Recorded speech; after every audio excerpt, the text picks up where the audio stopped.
तो देश में जानलेवा कोरोना वायरस की दूसरी लहर का कहर अभी भी जारी है। भले ही नए मामलों की संख्या में गिरावट देखी जा रही हो, लेकिन अभी भी देश में हर दिन हजारों लोगों की मौत हो रही है। दूसरी लहर के बाद अब देश के तमाम राज्य सतर्क हो चले हैं। आपको बताते चलें, दिल्ली, गुजरात, केरल समेत कई राज्यों ने संभावित तीसरी लहर से निपटने के लिए कमर कस ली है।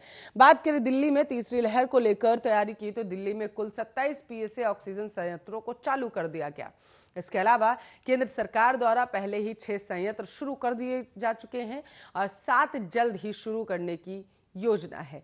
जुलाई तक दिल्ली में 17 और ऑक्सीजन संयंत्र शुरू होंगे। दिल्ली सरकार तीसरी लहर के मामले में कोरोना से निपटने के लिए ऑक्सीजन टैंकर भी खरीद रही है। वहीं गुजरात में सीएम विजय रूपाणी ने कोरोना की किसी भी स्थिति से निपटने के लिए एक कार्य योजना की घोषणा कर दी। उन्होंने कहा है कि अक्टूबर या नवंबर के आसपास राज्य में तीसरी लहर आने की संभावना है। राज्य में ऑक्सीजन बेड और आईसीयू बेड को क्रमशः 61,000 और 15,000 से बढ़ाकर 1,10,000 और 30,000 करने की घोषणा की गई। साथ ही योजना में बाल सुलभ वार्डों के निर्माण के साथ सरकारी अस्पतालों में बाल चिकित्सा बिस्तरों को 2,000 से 4,000 तक दोगुना करना शामिल है। सरकार चिकित्सा सुविधाओं में सभी रिक्तियों को भरने और परीक्षण को बढ़ावा देने की योजना भी बना रही है।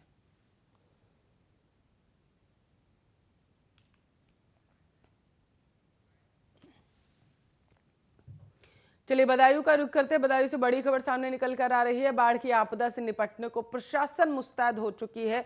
29 चौकियों से होगी जिले में बाढ़ की निगरानी।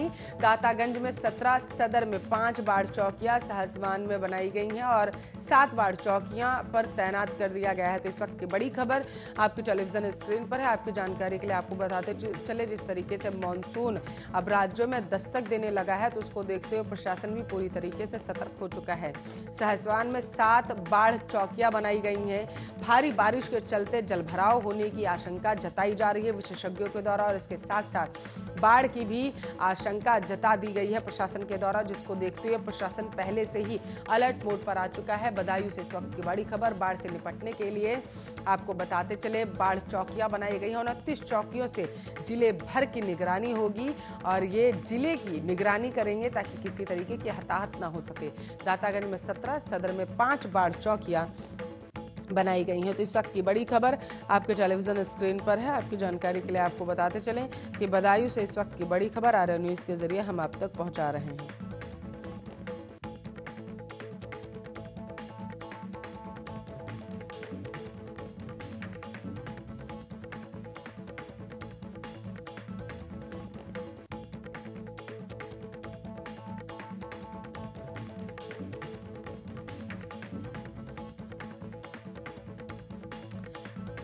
तो दिल्ली में कोरोना की दूसरी लहर काफी हद तक थम रही है। आंकड़ों के मुताबिक जितनी संख्या में संक्रमित मामले सामने आ रहे हैं, उससे दोगुने से ज्यादा मरीज ठीक भी हो रहे हैं।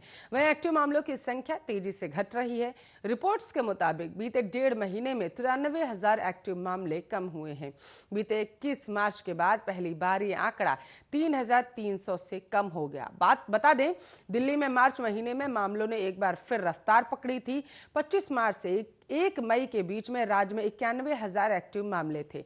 वहीं इस दौरान रोजाना औसत 2,600 के करीब मामले बढ़ रहे हैं, जहां 1 मई को एक्टिव मामलों की संख्या 96,767 थी। अब वो घटकर 3,226 हो चुकी है। बताया जा रहा है कि पिछले 1.5 महीने में अस्पतालों में 18,000 से अधिक मरीजों की संख्या कम हुई। वहीं बीते 20 दिनों में कोरोना संक्रमित मामलों के मुकाबले दोगुने मरीज स्वस्थ हो चुके हैं।